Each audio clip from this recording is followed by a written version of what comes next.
guys, how's it going? Welcome to Beautiful Gardens episode 12. It has been a little while since we've been able to sit down and do this. I think it was late winter, early spring when it was still really cold outside, but now it's really hot outside. So I find myself wanting to be back in the air conditioning. And by this time of the year, we're starting to need a little shot of inspiration because it's hard when it's hot to keep going and feel that spring. The inspiration you feel in the spring, there's nothing quite like it, and I want to keep that going. So we're going to do this today. We still have all of you guys who have submitted pictures up to this point. We still have all of them, and we're going to continue to work through them. So if you haven't seen your garden show up yet, you probably will at some point. And for those of you who want to maybe join in on this, we will put a link down below, and you can submit your pictures as well. So I'm just going to jump into the first garden. We've got a before picture here, which looks older and awesome. So this is from Jim and Rachel in Ohio. I love befores like this. This reminds me of the picture we have of our house when it was a lot older than it is now. And let's take a look at the after. Dang. That doesn't even look like the same place, does it? Well, I mean, having a picture in color helps, but my goodness. So in Ohio, so you are a zone a 6A, 6B. So this picture was taken in 1975. Jim said, we got married in 1975 and I bought the place where my wife was born and raised. There was only a hand-dug well for water a few feet from the house. Termites ate the house down a couple years later, and I had a 3-year-old and a new baby and no way to treat for termites without chemicals getting into our water supply. So he built a new house. There you go. That makes sense. Built a new house mostly by myself over the next 14 months. And after we moved in with the help of my 2 little boys, we built a round flower bed for my wife for Mother's Day that she could see from the back bedroom window, which we can see. There's lots of different flower beds here that are just full of gorgeous plants. Oh my goodness. And then every year thereafter, we added or expanded an existing flower bed somewhere. I love stories like that. It's just like such a legacy. The gazebo is built over the old well, so you can see the gazebo there with the bunting. That looks really festive and fun. But look at the hostas and the stack of wood in the background. That is impressive to me as well. Everything looks so lush and green and healthy. Love the flagstone walkway. That's kind of the vibe that we've got going with ours right now. But all the hostas are just amazing. And it's got a little bit of a rustic vibe. Probably just all of the rocks and the trees and oh my goodness. And then that shed with the bright red doors, that sure adds a pop of color. But look at the Japanese maples, you guys. Japanese maples and hostas, they're just such a classic combination, especially if the hosta is blue. That blue and red, oh, it's so pretty. You guys have done just a phenomenal job on this garden. It's beautiful. The grass looks healthy and beautiful. I love it. Oh, more hostas and ferns in this next garden. This is from Joe in Kentucky, zone 6B. Okay, I always just want to take a look at all the layers. The impatiens here, there's some zinnias and the fern. I see Rebecca in the background, but just a bunch of different textures and colors going on. That's so beautiful. Oh, look at that. The little faces popping out at you, the little garden whimsy. I like that. It's kind of like my tree face, which Erin does not appreciate at all. And I think it's kind of funny and magical. So Joe said that she's a degreed horticulturist, but only got back to gardening 8 years ago after 30 plus years of raising her family. They've got 17 acres surrounded by farmland in a beautiful valley by the Salt River, kind of by Louisville, Kentucky. And the garden started with the discovery of a path that had been buried for over 100 years in a large black walnut tree that nothing would grow under. And so it was just a lot of digging, a lot of research, a lot of plants. And 8 years later, I have all I could dream up around the yard, including a large she shed and Victorian glass house. Oh, okay. We got to get further into these pictures. So beautiful tulips and ajuga, it looks like, in bloom. I love that. I love the ajuga versus, I like the muscari blooming too. That's what the vibe it's giving, but it's maybe a little less invasive than muscari. I love that combination. And that glass house, I just want to go in there and see what you've got going. I see pots and I see green. I see lots of leaves in there. Oh, I'd love to take a look through that greenhouse, but I do notice the swing hanging from the tree, which is probably full of memories, that whole space right there. And then the circular patio. That is beautiful. That right there, just it kind of draws your eye right to it, that pattern, kind of like What's that spinny thing, Aaron? Like you're getting sleepy. Oh, Like I don't know. like a top? Like a spinning top? There's like a name for that. I don't know, but it draws your eyes, so it's a piece of art. I mean, those yellow chairs pop too, but the patio itself is a piece of art, and I love all the plants around it. The background too. You've got a beautiful lush background of greens going on. Oh my. The fountain with all of the color. Oh, that's so pretty. And then another like hugely colorful flower bed here. Looks like a full sun one with Gara and salvia. I bet the pollinators love that.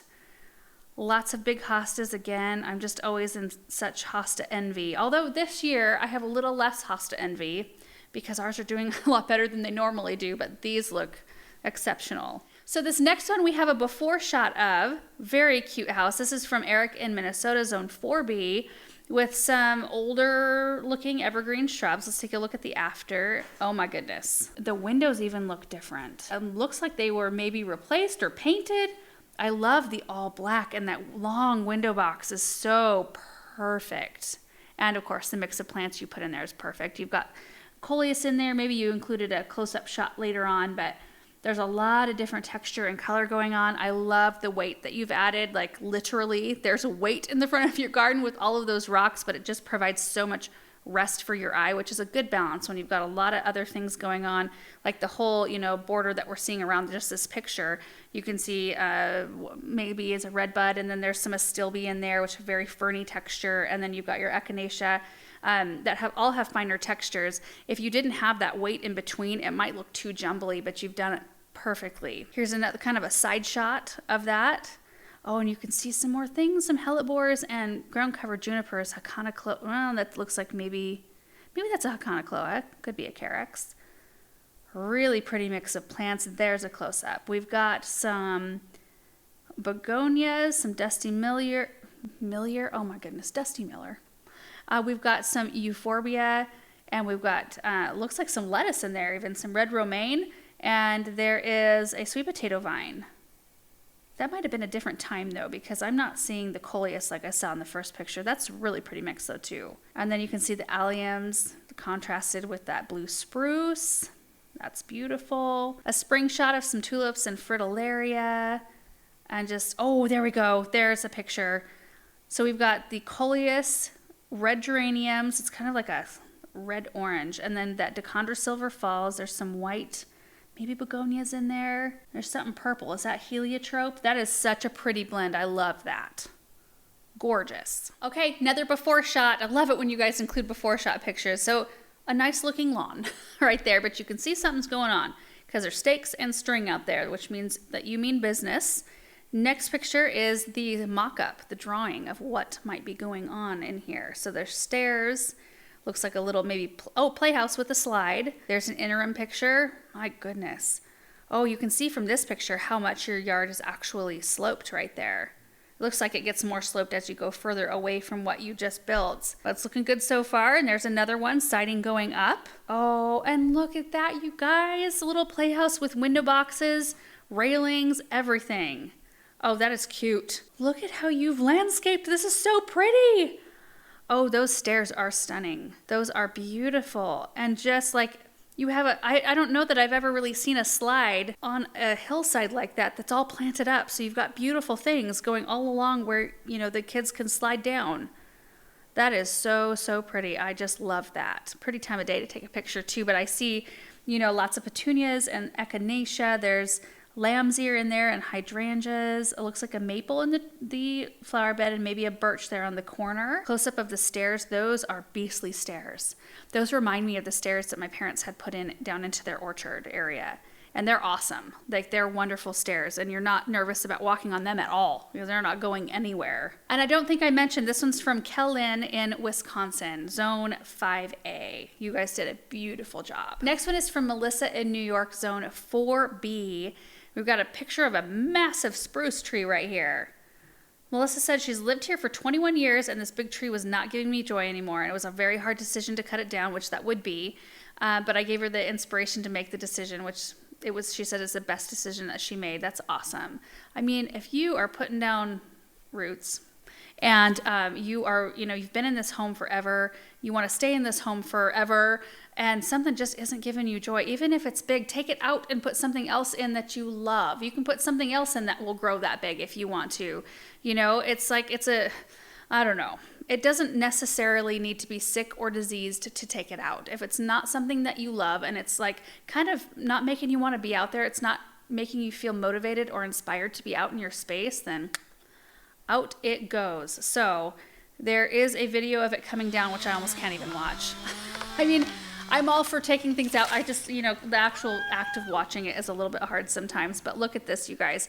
So that opened up a tremendous amount of space on that side of the house. And 2 of the Panacea giant trellis from Gardener's Supply right there. We have 3 of those on our house, and I love them. That provided some amazing interest on the wall there. And then a real pretty tree, a prairie fire crabapple. There's a side shot of the tree with the trellis. There's some more of the plants right there. Oh, and then look at it, you guys. So grass, you know, grass has grown in the spot that they seeded it. The hydrangeas look awesome. And there's a lot more interest right there. And the main thing is that it's making you love your space a whole lot more, and I think that that's invaluable. I love it. Number 6 is from Carmen, who lives in California, Zone 9. I've had the chance to meet Carmen when she was traveling through the area. In fact, I think there might be a picture of her in there. There she is, standing in front of the Quonset building with the big Andrew Seed sign. This is a really fun before and after. So take a look at her front yard right there. So pretty standard. We've got a lawn, but I can see the stakes and the strings. So you're scheming up something. Let's take a look at the after. Oh, wow. Whoa, look at that pathway. That's beautiful. I wonder what kind of wood you used right there, but it looks like it was stained. It gave it a very like modern, fresh look. Oh, and the black benches. That suits your home really well. Oh, there's also a before of their backyard. Okay, so you can see more lawn. There's, you know, the fence there and, you know, some things. Let's take a look at the after. Oh my goodness, a pergola, an arbor that matches, tons of plants, a repeat of the wood walkway, which is awesome. I love seeing repeats of the same sort of materials being used for the same purposes throughout the garden. It can change a little bit and vary, but I feel like when we moved into our garden, there were so many different things going on, and we've tried to narrow it down to just one type of brick and one type of stone, and I love to see that because it makes it feel like it's the same space, but there's so much going on, so much better. Wow. And the plants are gorgeous. Oh, it is a fountain. It's not an arbor. I kind of thought from that first picture, I was trying to look at it really close, but I couldn't decide if the lines belong to the shed that's behind the fence, like, you know, I don't know, siding, or if it was water. And you guys, it's water. Oh, that is so cool looking. And that brings the temperature down for sure in areas like that. That makes it look like a moon garden in this picture. A lot of white and blue. Wow, just an absolutely gorgeous job. You can see this narrow walkway area. This is a great idea. I know a lot of people have narrow walkways like this, and they added in the wood kind of arbor effect just because it brought in some more of that same interest from the other parts of their yard. And then the brackets with the hanging baskets that are all planted the same. I love that. So much... Like there's so much going on, but since it's so unified, it looks so great. Oh, we've got some beautiful dahlias here in this next garden. This is from Chris in Washington, Zone 8A. Says they live on 20 acres, 100-plus-year-old farm that they moved onto 18 years ago. Oh, those dahlias. Oh, those are gorgeous. Okay, so first shot is kind of like a misty fall morning. It looks like those hydrangeas are starting to color up. And you can see sunflowers in the back, and there's a picture of the front of the home. I love that. So over 100 years old. Oh, there's something so charming about that. And I love the big tree, all the shade. And there's a shot of the back garden, and you can see the tractor there, so you know that there's some little kids running around playing and probably loving the swimming pool right there, stock tank swimming pool, love that. And there's some kind of a tractor of sorts. I see a wheel and a seat. I don't know what kind of implement that is, but there's alliums and beautiful boxwoods right there. I love that. Oh, this shed, greenhouse. It's not a shed, it's a greenhouse. It's kind of shaped like our flower shed, but mine's a shed. This looks like a greenhouse. That's beautiful. There's so much light in there. I like the mint green doors. I think that's super sweet. And there's something about row crops that just speaks to me. There's so much order in it, and it looks so classic. That's a gorgeous shot. Oh, and there's some beautiful peonies there. I love seeing it might be red barn or something in the background. Oh, and the old barn. You guys, look at that with the huge tree. Can't put a price on those huge trees like that. Yeah, that's a big old barn. Love the siding on that. I bet you get asked to have like people take pictures in your garden all the time. Beautiful backdrops, beautiful plants. You got it all right there. Okay, we've got some intense shade gardening going on here. This right here shows you that you can have a lot of color in a shady spot, which is something that you can struggle to do. This is from Sherry and Gary in Wisconsin. And it says the enclosed photos are of our efforts over the past 36 years of reclaiming an overgrown yard. Okay, so let's just take this in. These are red astilbe right here. I don't know what variety they are, but they are stunning.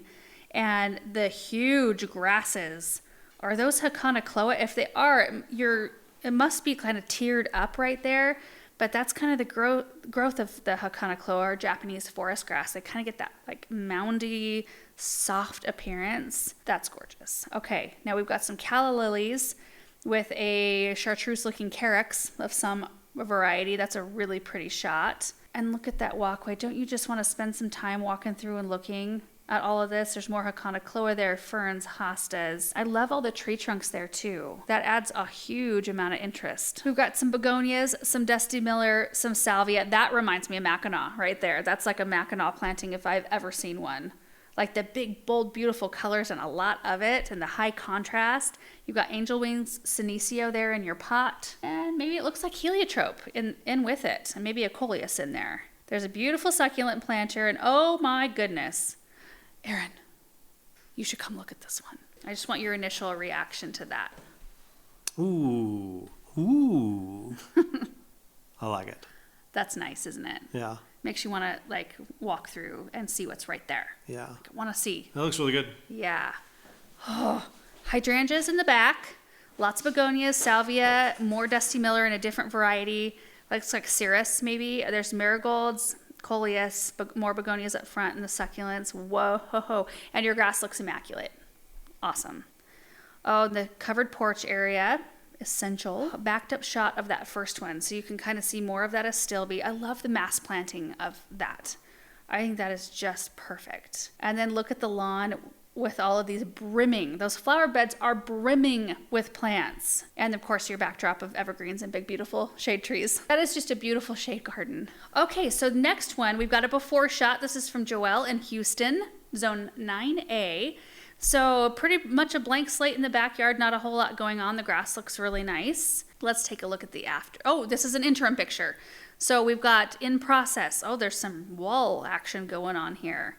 Ooh, maybe a little courtyard. Oh my goodness. It is amazing to me what you guys can think of doing in your spaces. I mean, when I look at a blank slate, sometimes I feel like I have the vision for what I want to do, and sometimes I'm like, there's so many options. I don't even know where to start or what I should do, and that's why these videos are so helpful to me to be able to see all of your guys' ideas and what you can do with a space, just how transformative. Oh, the lighting is really nice too. That's something we lack, and we're going to be fixing here hopefully soon. But the fountain's beautiful. There's a little video here. Let's take a look.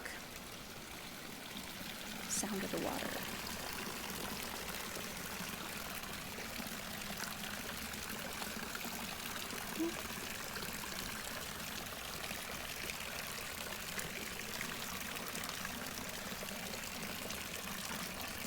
You can see all the pots surrounding the area, trellises. That's wonderful. Okay, there's some raised beds. It looks like corten steel possibly. Those look very clean and sharp. I love that. There's the mock-up of yeah, that's cool. You guys could pause and kind of study that. That's really interesting looking. Oh, the flower arrangement's beautiful. Oh, that's gorgeous. Oh, and then they had a Hartley greenhouse put in to top it all off. There's a Hartley in this one, Erin. Really? Yeah, it's a square. It's really pretty. It's really pretty, and I like the color too. It's got kind of tan brown stones with kind of a like gray brown siding. Oh, that's gorgeous. Oh, I love the sink that you put in there. Beautiful. Wow. Amazing job. Oh, we've got a formal feel to this last one, you guys. This is the last garden we're going to look at today. This is from Chris in Hermiston, Oregon, which is not very far away from where we are, Zone 6A. So after 15 years, we completely changed the entrance to our garden. Started the gardens from a cow pasture 36 years ago, and it's still an ongoing process, and it always is. You're never, ever done. But look at the pathway with the urns, with that vista, the pineapple on the pillar. We were just talking about finials today and how I always feel like a finial needs to be on a pillar of some kind, and there it is. That's beautiful, and it draws your eye right to it. Oh, and this is a gorgeous raised bed. So you've got some red begonias in there, white hydrangea, weeping white spruce. There's some type of grass in there. What is that grass? Anyway, it's gorgeous textures together in color. And then oh, there's trailing mizu, which is a really easy to take care of trailing plant. That's a perfect choice for on top of that. What is that? Is that like on top of a gazebo? What's above their water feature? Oh, that's a really cool idea. And you guys, that is it for today. So 10 beautiful gardens. Thank you to all of you who sent out your pictures. And I'm so sorry it's taking us so long to get through them, but it's so fun to know that we've got this huge list of gardens just sitting there. I mean, all of that inspiration to be had that we can kind of just work our way through. So we will have one of these probably soon. We'll probably be doing these on a more regular basis now that we have one day on our forecast that says 109. So I'm hoping it doesn't get 109, but you know I'll be in here on that day. I'm not gonna be outside doing anything. So thank you guys so much for watching this video. I hope you all enjoyed it, and we will see you in the next one. Bye.